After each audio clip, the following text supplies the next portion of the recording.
Hola, soy Fabi y les comparto muebles de estilo renacentista italiano, siglos XIV y XV. El Renacimiento en Italia, 1425-1525. Mientras toda Europa engalanaba sus proyectos de diseño con las molduras llameantes del gótico flamígero, los creadores de la Toscana revitalizaban el arte de sus antepasados, el arte del Imperio Romano. En realidad, el clasicismo nunca se había abandonado completamente en Italia y la propia figuración gótica, aunque estilizada, impulsaba la representación naturalista. En los albores del siglo XIV, Giotto había recuperado la volumetría escultórica de la plástica antigua, pero este conato de clasicismo agonizó décadas, infectado por la calamidad de la peste negra. La Edad Media estaba esperando a otro artista tan influyente como él, Brunelleschi. Pero lo que estamos viendo en imágenes no es de Brunelleschi, es de Andrea Palladio, el gran arquitecto del Cinquecento, famoso por sus villas palladianas en la zona de la Toscana, de gran influencia en todos los países de Europa. Lo vamos a tomar como base, como siempre hago en estos videos de historia del mueble, como base de la caja arquitectónica, la decorativa. Lo que vemos es un trabajo de frescos que generan una ilusión óptica, lo que llamamos en francés un trompe-l'œil realmente alucinante, con elementos que remiten a la antigüedad clásica con respecto a representar columnas, pilastras, capiteles, frontis, y también las figuras que son totalmente cuidadas a nivel antropomórfica, antropométrico, es decir, que es clásico del Renacimiento, inclusive a nivel pictórico. Acá se ven muy claramente ese detalle. Fue construida esta villa, la Villa Bárbaro, que es la villa, una de las tantas villas de Andrea Palladio, en el año 1560 hasta 1570, mientras otros afirman que la villa estaba casi acabada en el año 1558. Palladio planteó la villa de líneas bajas, extendiéndose hacia un gran paisaje, como estamos viendo, un gran parque. El plano de la planta baja es complejo, rectangular, con habitaciones perpendiculares a lo largo de un gran eje. El bloque central proyecta y contiene la principal habitación de recepción que acabamos de ver. El interior del bloque central está pintado con frescos del Veronés, el famoso pintor llamado Paolo Cagliari, en el estilo más contemporáneo del artista en ese periodo, es decir, el Cinquecento. Estas pinturas constituyen el más importante ciclo de frescos de este artista e inspiraron muchos de los frescos pintados por otros artistas de villas de la época. Como verán, siempre evocando unos paisajes que remiten a ruinas, a edificios clásicos de la vieja antigua Roma, con árboles en primer plano, gran atención al tema de la perspectiva. ¿Y quién fue Paolo Veronese, ¿no? O Il Veronese, que vivió del año 1528 a 1588? Pertenecía al manierismo veneciano. Su estilo se caracteriza por el lujo, la arquitectura clásica que enmarca sus escenas y el rico, aunque suave, colorido.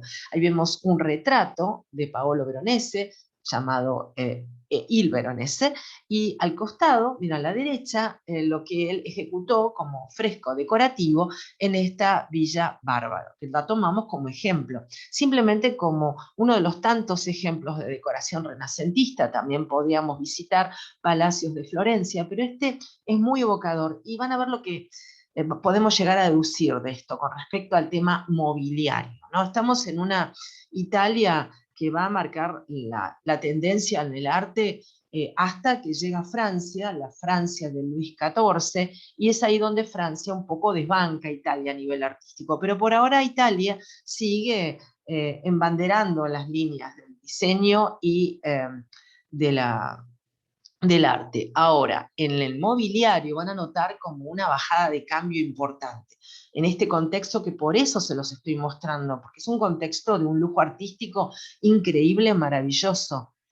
Ahí nuevamente tenemos dos imágenes de esta villa famosa, la Villa Bárbara. Hay muchas, está la Villa Rotonda también, que es monumento nacional. Esta creo que está dentro de propiedad privada y la pueden ver como escenario de films, ¿no?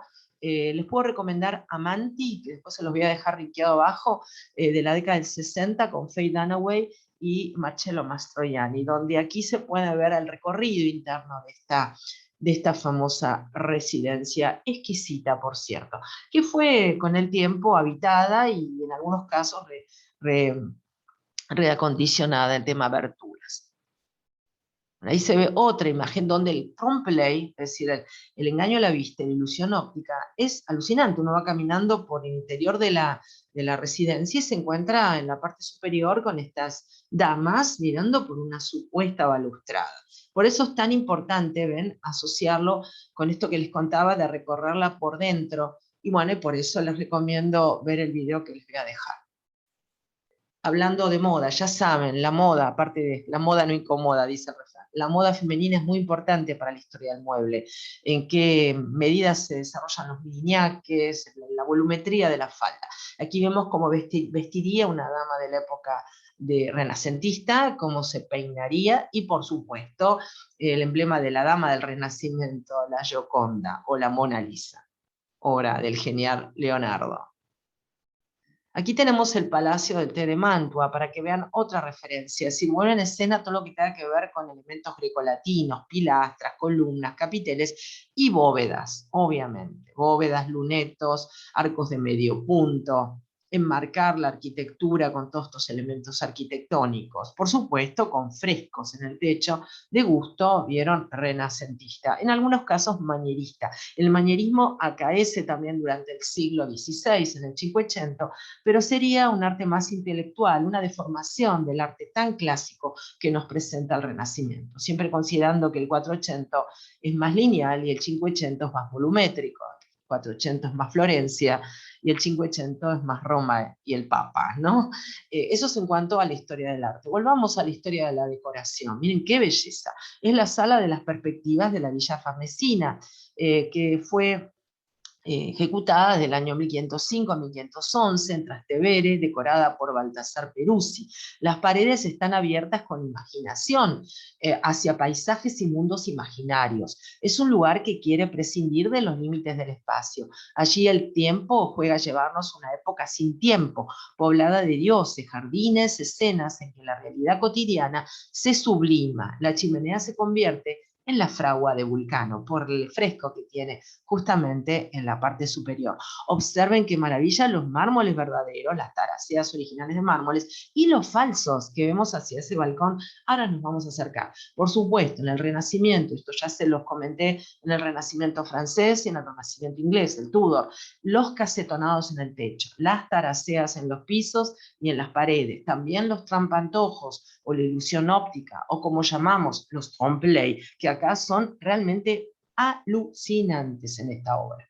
Bueno, démosles una miradita a las chimeneas del Renacimiento, que son de boca alta. También se los comenté que hasta no llegar al siglo XVII no bajamos el tamaño de la boca, lo que indica que la chimenea es incómoda para calefaccionar. Pero era como decir, bueno, el ambiente es grande, la chimenea tiene boca grande, y era como un juego de no acabar, ¿no? Siempre pensando, grande el ambiente, grande la chimenea, y al revés. La chimenea tiene que reducirse en tamaño para poder calefaccionar bien. En todo caso, se ponen varias chimeneas. Es lo mismo que pasaría si yo coloco aparatos calefactores hoy en día. En muchos metros cuadrados convienen varios tiros balanceados, por decirles algún ejemplo, que uno solo, de muchas calorías. Bueno, aquí tenemos dos ejemplos. En el caso de la izquierda podemos ver una guada con un modelo, por supuesto siempre con elementos grecolatinos, y el de la derecha también. Cariátides, vieron bustos, frontis, guirnaldas, taraceas de mármol. Y ahí las vemos más simple, más sintética para que puedan entender. Dos grandes mensulones de costado con garras y también molduras arriba, formando como un entablamento. En la arquitectura antigua, Roma y Grecia, se habla de los órdenes que conforman, ven, el basamento, el soporte y el entablamento. Y el entablamento son el arquitrabe, el friso y la cornisa. Se los señalo, van a ver, aquí en rojo. Este que está acá es el arquitrabe, el primero que apoya. El que sigue es el friso. y el que remata es la cornisa. Bueno, todo esto se le llama entablamento, y forma el orden, y el orden es el entablamento, el soporte, que sería la columna, el pilar, la pared, y el basamento, que incluye no solo la base de la columna, sino la base del edificio. Esa es la ciencia arquitectónica de los antiguos, que acá justamente vuelven a recrear en esta chimenea. Volviendo a esta maravilla, fíjense lo que es el acercamiento hacia el trompe-l'œil, la ilusión óptica o el trampantojo de ese balcón pintado, que da una sensación realmente de perspectiva. Y lo más insólito es que, está bien, estamos viendo una fotografía, pero seguramente si estuviéramos ahí en vivo y en directo, no importa cómo nos moviéramos como punto focal, como punto de fuga que somos nosotros yendo y viniendo, seguiríamos viendo también la ilusión perspectiva. Miren cómo hace juego el techo casetonado con el piso taraseado, que va formando también casetones o recuadros. Los casetones en realidad son los que tienen profundidad, son los que están en el techo. Es un techo casetonado, artesonado o cabujonado. Elijan lo que quieran. Artesón, cabujón o casetón es lo mismo. Lo más común es decir techo casetonado y está en todos los renacimientos. Arriba, nuevamente, fíjense, el concepto de entablamento, arquitrabe, friso y cornisa. Y el friso lleva toda la decoración pintada. Dentro de este ambiente renacentista, como corresponde a todos los renacimientos, tanto el inglés, el francés, el alemán, el holandés, hay un elemento de iluminación. Si bien no sé si veían que aquí había una araña de brazos, de bronce, aquí hay un elemento que es básico y que es universal para estos estilos, que se recomienda, la araña holandesa, la de bocha con brazos. En su momento no usaban pantallas porque eran velas de verdad. Hoy en día sí se le pueden poner pantallas. Hay platiladas, hay de bronce, hay de cobre. Esta es la que más remite a esa época. Fíjense, justamente si van a mirar el video del Renacimiento francés o el del Tudor, también se recomienda este tipo de luminaria. Una imagen, una miniatura pintada de época para que vean cómo eran las calles, por ejemplo, de Florencia, y vamos a entrar a una de esas residencias como está entrando la dama de la derecha, ¿no? Bueno, ahí las tenemos a estas residencias florentinas, porque no todos son villas de gran nivel, sino también son eh, edificaciones citadinas, ¿no? Sencillas. Florencia siempre es el 480 en arquitectura, la línea, en cambio Roma es más el volumen, el 580. Bueno, ahí estamos en el hall de recepción, en la escalera para ascender a la planta superior. ¿Ven qué sencillez? Siempre alusivo a los elementos grecolatinos a través de pilastras, columnas, arcos. Y ahí ya estamos en una gran estancia que, por supuesto, no tenemos que negar lo anterior, que es la Edad Media, donde todavía tenemos esos postigones remachados internos para controlar la luz, tenemos también los vitrales, tenemos vigas paralelas con vigas maestras que sostienen, algunos elementos goticistas, pero se van sumando cosas nuevas, como por ejemplo el mobiliario que estamos viendo y ciertas decoraciones y tallas. ¿Ven? Por ejemplo, dentro de esta supuesta visita que estamos haciendo virtual hacia una residencia citadina de la ciudad de Florencia, nos encontramos con un dormitorio que, si bien la cama ya tiene tallas renacentistas, tanto las paredes como algunos elementos del suelo y algunos elementos heráldicos corresponden a una Edad Media, el estilo medieval, que se casa perfectamente con el Renacimiento. Eso se ve en los palacios o en estas residencias históricas. El color que vemos en las paredes remite justamente a ese gusto de la Edad Media. Pero enfoquémonos en el uso de fraileros, como estamos viendo, en la talla, en los arcones, en la talla y en el baldaquino de la cama. Y por supuesto empecemos como lo más sencillo siempre, que son los asientos. Entramos por los asientos siempre en la historia del mueble. Y en este caso vemos tres elementos importantes, los dos primeros son más todavía identificatorios de la Italia renacentista. Es que es el escalvelo y la silla frailera, o el sillón frailero en este caso, pues tiene apoyabrazos. Yo les comenté que en el Renacimiento había cosas básicas, como tener un frailero, una caquetuar o caqueteuse, ¿no? Tener una sabonarola y una dantesca. Bueno, Eso también se da en Italia, y por supuesto ni que hablar que la Savonarina dantesca viene de Italia. Pero fíjense lo nuevo, lo que no vimos hasta ahora, el escalvelo, que está a la izquierda. La última es una silla plegable, pero la del medio es un frailero italiano que ahora vamos a destacar, porque de todos los fraileros es el que más talla tiene. En cambio, el inglés tenía doble travesaño lateral, el francés era muy sencillo y elegante, el holandés tiene respaldo alto y estrecho, en fin, el español tiene una importante chambrana y elementos moriscos, bueno, diferentes características que van distinguiendo a los fraileros y que ustedes pueden ver en los capítulos correspondientes, tanto de Francia como España, que también lo menciono. Bueno, pero vamos a centrarnos en un frailero italiano. ¿Qué es un frailero? Una silla o un sillón rígido que prácticamente el respaldo no tiene caída, con travesaños o con tirantería con travesaños y tiene rigidez, ¿no? Este caso es un sillón porque tiene apoyabrazos y como estamos en Italia, hacemos alusión a efigies, rostros, ¿ven? Elementos grecolatinos, volutas, garras, todo tipo de guirnaldas que remiten a ese repertorio grecolatino. Contra otros países como Inglaterra, que van a trabajar por ahí el bulbo de melón, o van a trabajar bien el doble travesaño lateral, o Francia, que se va a reducir prácticamente a una estructura muy sencilla y elegante.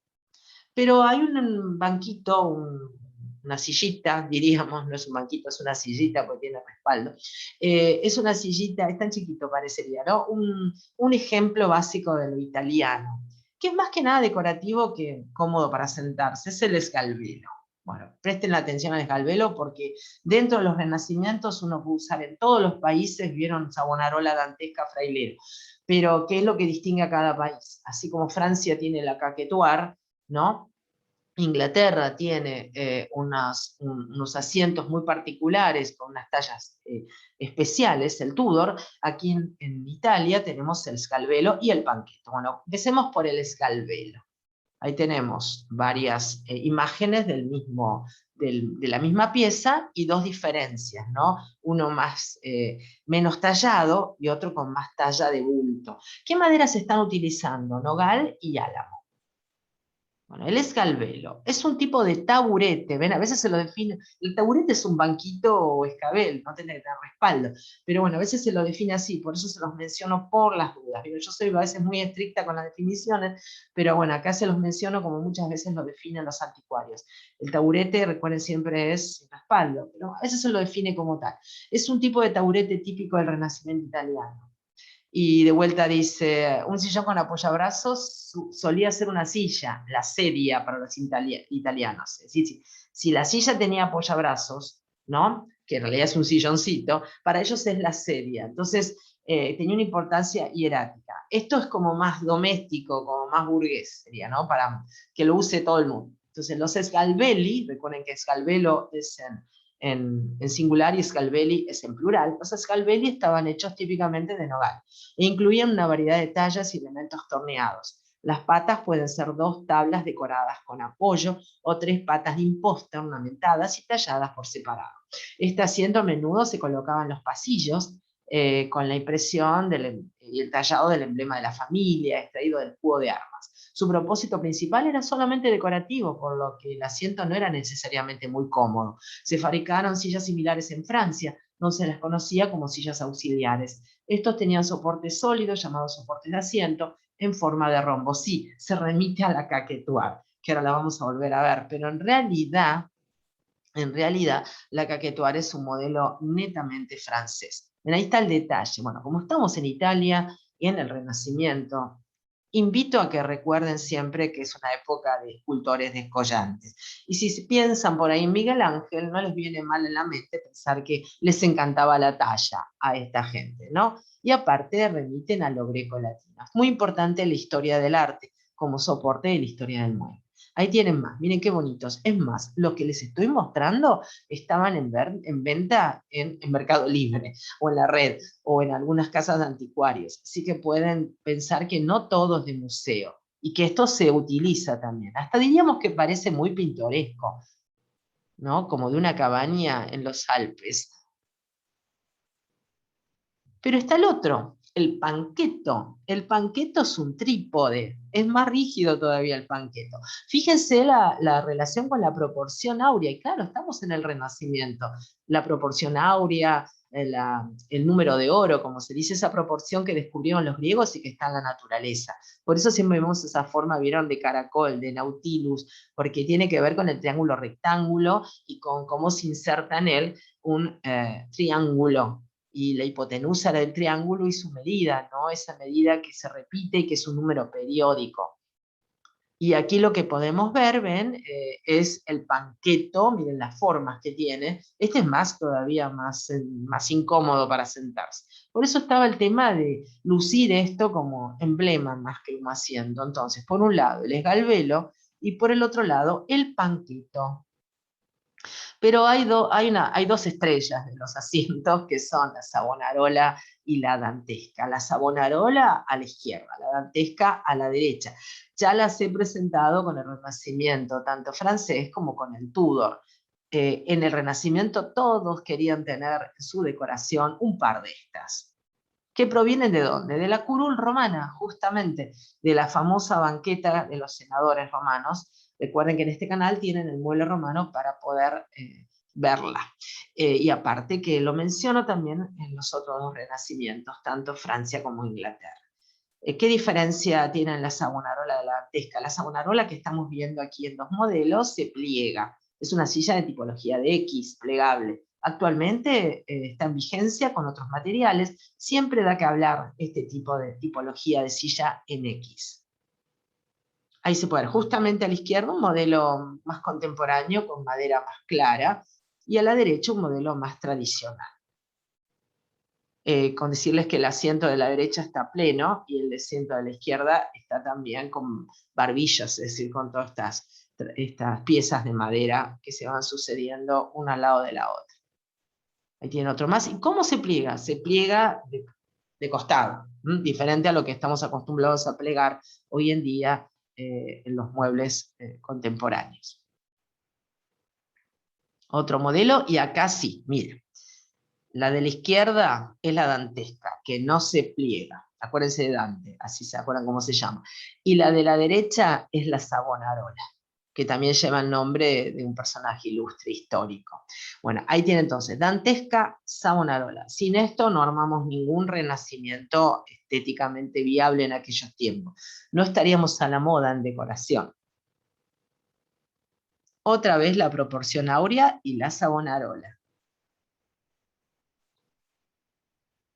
Esta es la caquetuar, ¿la recuerdan? Si me siguieron con la historia del mueble francés y con la historia del mueble inglés, la caquetuar justamente es este modelo trapezoidal que mencionábamos antes, que es típico de Francia. Es francesa, sí, es una silla de conversación, de ahí viene caquetuar, porque viene del término caqueteux, del verbo caqueteux, que es chusmear, chusmear entre mujeres. Era una silla para damas, por eso tiene el formato trapezoidal, para que entraran con sus vestidos, a que se pudieran sentar cómodos. Pero es un invento francés, pero está bien, lo tiene que tener todo el Renacimiento. Es decir, hay elementos básicos en el Renacimiento: los techos casetonados, los pisos en damero, la caquetuar, la savonarola, la dantesca, el frailero, la talla, los arabescos de los brocatos y los damascos.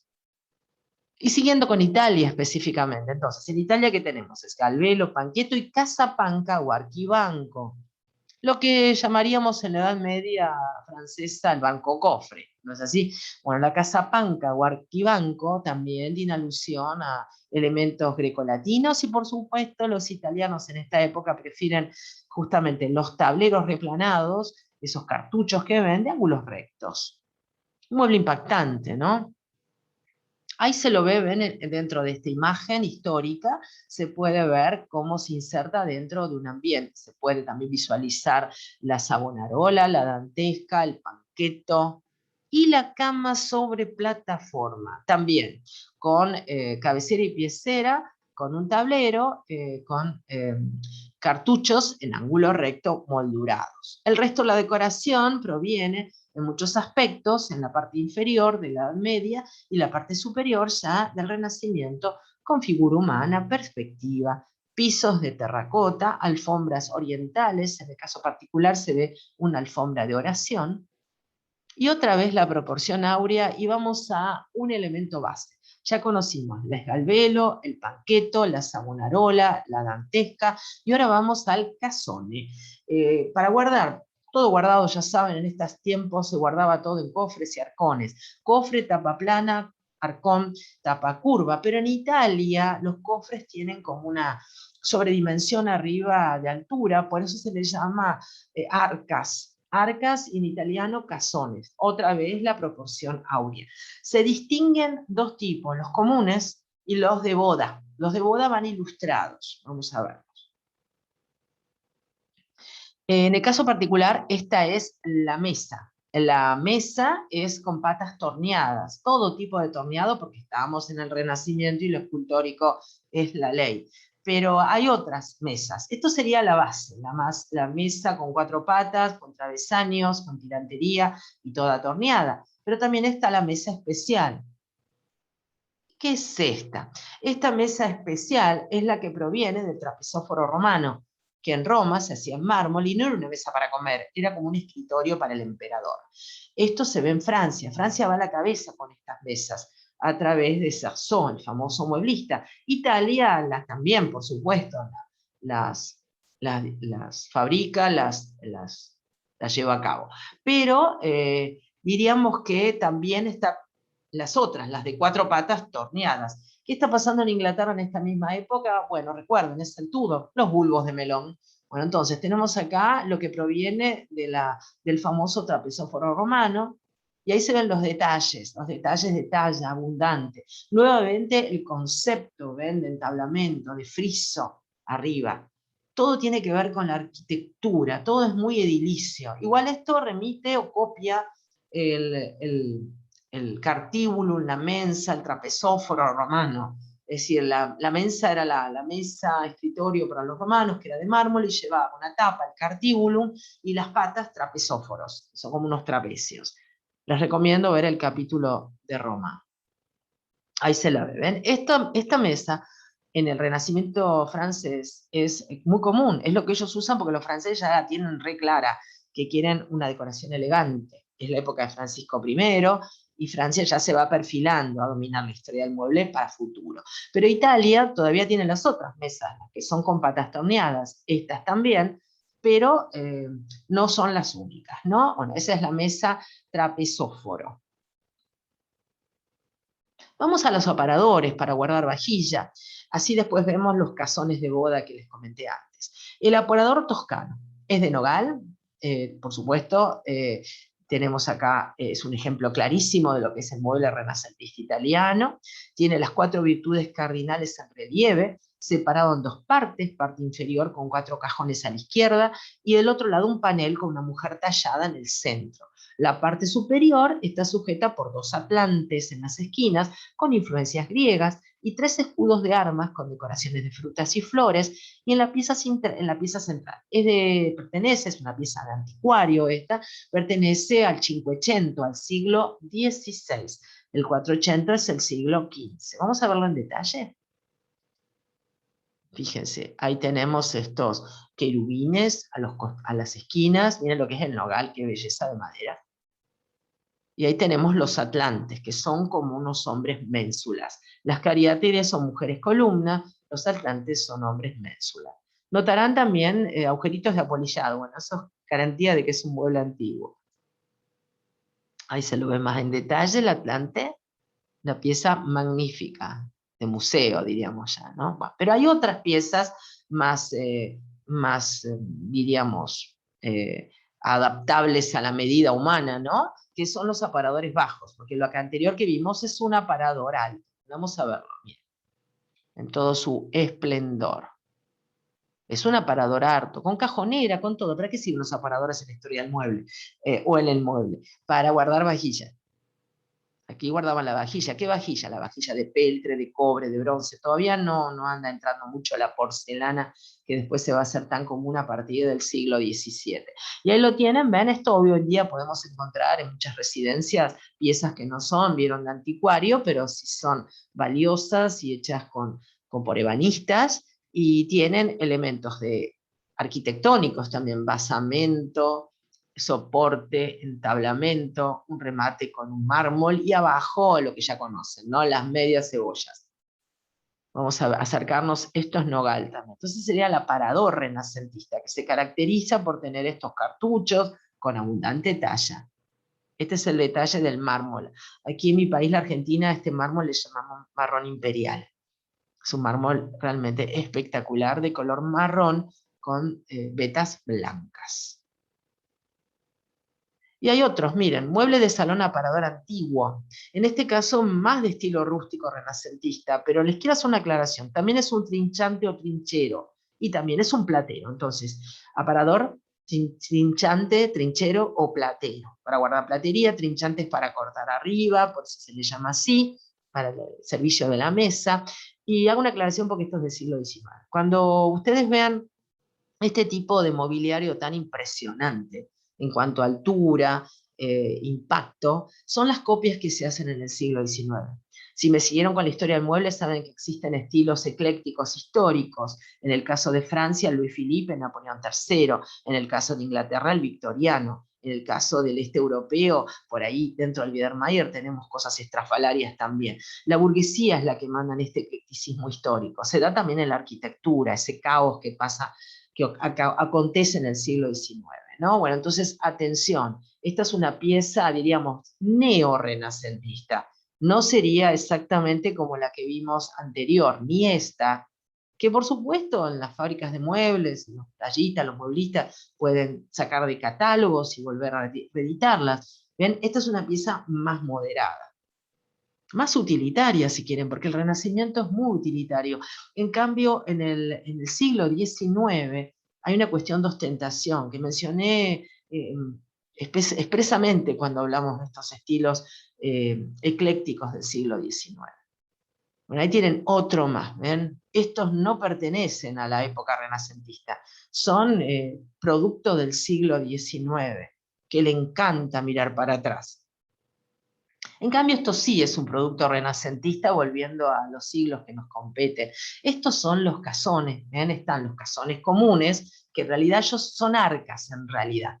Sí, pero ¿cómo? ¿No era que el arcón tenía tapa curva? Sí, miren, no tiene tapa curva, pero no tiene tampoco tan plano. Tiene como una cuestión replanada. Entonces, en Italia, lo que antes decíamos cofre plano, arcón curvo, acá le llamamos arca, aparte por el tamaño. Abundante talla. Miren, totalmente volumétrico, estamos en una época renacentista, recuerden, con todas las guirnaldas, un formato característico, con patas, garras y un montón de decoraciones de frisos, arquitraves y demás, y esta sería la común. ¿Cuál es la de boda entonces? Acá tienen otra también, un casone o un arca. No un arcón, un arca. Otra más. Ven que siempre tiene como una sobretapa, cosa que en otros países no pasa esto. En Francia tenemos el cofre de tapa plana, inclusive en el Renacimiento siguen teniendo tapa plana. Los arcones son los que tienen tapa curva. Pero cuando ya empieza a haber decoraciones en colores, escudos, emblemas, se habla de casone de boda. El casone o arca de bodas, o casoni, bien, en plural, tuvieron su origen a finales del siglo XIV en las repúblicas de Siena y Florencia, y eran utilizadas para guardar la dote que la novia recibía cuando contraía matrimonio. Así que en esos tiempos la mujer llevaba dote al matrimonio. Miren lo que es esto, está todo dibujado y pintado por célebres artistas en muchos casos. Así que los que están decorados, este es del año 1472, es madera, vieron, dorada y pintada, es de Florencia. Ahí se ve otro en detalle, y los que vengan con decoraciones son para llevar la dote de la novia. También tenemos gabinetes, los gabinetes son muebles que tienen cajones, ya los presenté en el Luis XIII, en el Luis XIV, y en este caso es un guardamonedas, también con elementos, vieron, grecolatinos, figuras, arcos, columnas, mucha moldura, mucha base, unos leones abajo con garras. Y ese aspecto edilicio que tiene el mueble. Cuando uno ve un palacio italiano se les presenta esta imagen, ¿no? El fuerte cornisamiento arriba, plano, También están los paneles marqueteados. Estos pertenecen a la sillería de Santa María in Órgano, en Verona, realizados por Fra Giovanni. Como verán, otra vez tenemos tallas alusivas al repertorio grecolatino, arquitectónico, y entre medio unos paneles totalmente pintados de una manera increíble. Muchos están marqueteados, marquetería. Es decir, no es pintura, sino que llevan decoraciones hechas con chapitas de madera, como la marquetería que ya hemos visto en otras partes de la historia del mueble. En esta ilustración vemos capiteles corintios y candeleros, los candeleros son estos que están acá, miren, estas decoraciones que hacen acordar el estilo de candelabros romano, se los voy a marcar acá, ven, estos que están acá, ven ahí, a ver en rojo por ahí si se ve mejor, ahí ven, estos, el estilo como de candeleros, y también corintio, bueno, el capitel corintio, con hojas de acanto, en los paneles de madera de las paredes. Decoración de lujo para el nacimiento de la reina de las mujeres, María. Apreciar el diseño de la cama sobre una plataforma. Esto nos interesa, la cama. Modelo que no superó el siglo XV. Es decir, que hasta el siglo XV las camas en Italia eran con plataforma. La obra es de Ghirlandaio, es el nacimiento de la Virgen. Esto se encuentra en Santa María Novella, en Florencia. Gran artista Ghirlandaio. Bueno, y esta es la cama del Renacimiento. Nosotros conocimos en la historia del mueble que ya hemos visto cuatro tipos de baldaquinos. El común, este tipo, el imperial, que es el que sigue, a la duquesa, y por último a la polonesa. Bueno, esto estaría dentro del común, que no supera una altura de más de 2,10 metros, que tiene postes delanteros de sostén, cabecera en la parte de atrás, y recuerda un poco el de la Edad Media, que eran estos cajones donde se ponían los dos colchones, y tenía cartuchos, sí, en la Edad Media cartucho pergamino, acá tenemos cartuchos renacentistas, con efigies, con losange, con rombos, con medallones, y también los dos postes delanteros están decorados con elementos que provienen del repertorio grecolatino, como columnas vieron talladas. Las telas son muy importantes en Italia, aparecen los brocatos, los damascos de Oriente, heráldica, pasamanería, los colores potentes. En el fondo, fíjense si llegan a ver, en la pared de fondo el tapiz mil flores. Hay un contraste entre la Edad Media y el Renacimiento que se percibe todo el tiempo. Acá en el Buenos Aires, en el Palacio de Errázuriz, tenemos un salón Renacimiento francés, que como corresponde a Francia, está intercalando todavía la Edad Media con el Renacimiento. Bueno, y aquí tenemos lo que pasa hoy en día. ¿Qué es lo que ocurre hoy en día? ¿Cómo hacemos para decorar un busto renacentista? Bueno, podemos tener una chimenea que tenga gran porte por fuera, como las viejas chimeneas renacentistas, pero que no funcione, que podamos poner una caja de combustión. Por eso fíjense en la boca que chica que es con respecto al resto. Queremos mantener esa grandilocuencia renacentista con entablamento, con arquitrabe, con friso, con cornice, con columnas o pilastras, lo tenemos. Pero tratemos de adaptar la parte tecnológica al funcionamiento correcto de la chimenea. Y tenemos un montón de recursos. También se acompañan con telas de potente color, puede ser de terciopelo. Como verán, los sillones no existían en el Renacimiento, pero nosotros sí los tenemos. Y también dos lámparas que hacen juego simétrico con importantes jarrones. Y unas lindas pantallas con pasamanería o galones. Este sería un ejemplo de lo que podemos hacer. También observen atrás dos cuadros con grabados en blanco y negro que nos hacen acordar un poco lo que hacían algunos artistas como Giovanni Battista Piranesi.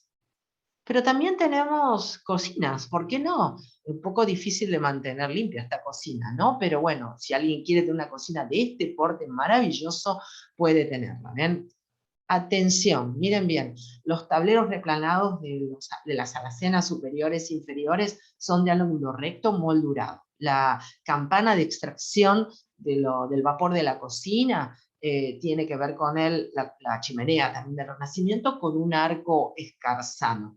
Y también vemos grandes mensulones en la isla central. Esta cocina, por supuesto, tiene un diseño moderno, ya saben, alacena inferior, alacena superior, triángulo funcional, no corresponde a la época del Renacimiento para nada, no corresponde ni siquiera del siglo XIX para atrás, pero sí la estética. Ya se los he mostrado en otros estilos, cocinas. Las cocinas son un poco la que también sigue la estilística. Entonces, esto sería una cocina de corte renacentista.